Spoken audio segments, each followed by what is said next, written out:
अस्सलाम वालेकुम दोस्तों, तुसी वेखदे पे हो पाक पतनकाउस ते मैं तुहाडा दोस्त अहमद फराज।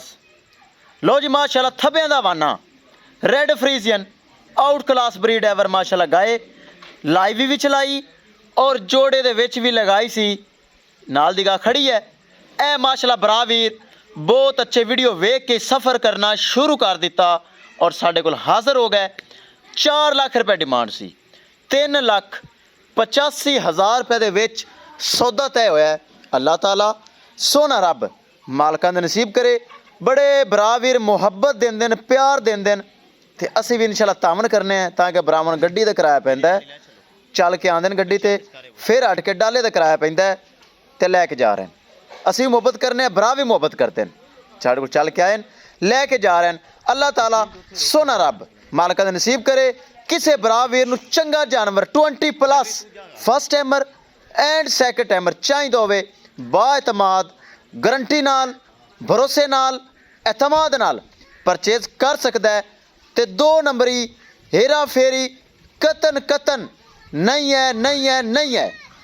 1 नंबर चैनल पाक पतनकाउस सर्च कर लो तो 1 नंबर जिले चैनल तुहानूं मिलेगा। रेड फ्रीज ब्रीड चेक करनी, नस्ल चेक करनी। 4 लाख डिमांड सी, 3,85,000 रुपये सौदा होया है और भरावां वीरां वीडियो वेख के सफ़र करना शुरू कर दिता।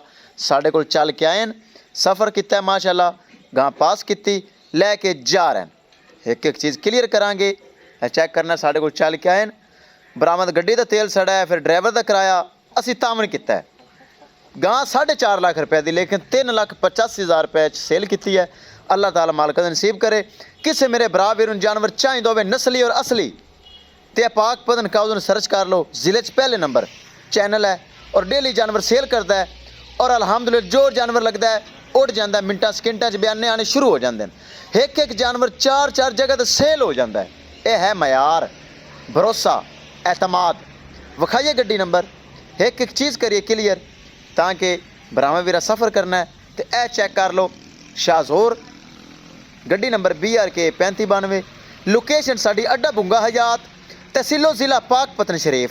मोबाइल नंबर साडा 0387 743 ए व्हाट्सअप ए लोकल। एक चीज़ होगी क्लियर इंशाल्लाह दोस्तों। मिलांगे एक नई वीडियो के नाल।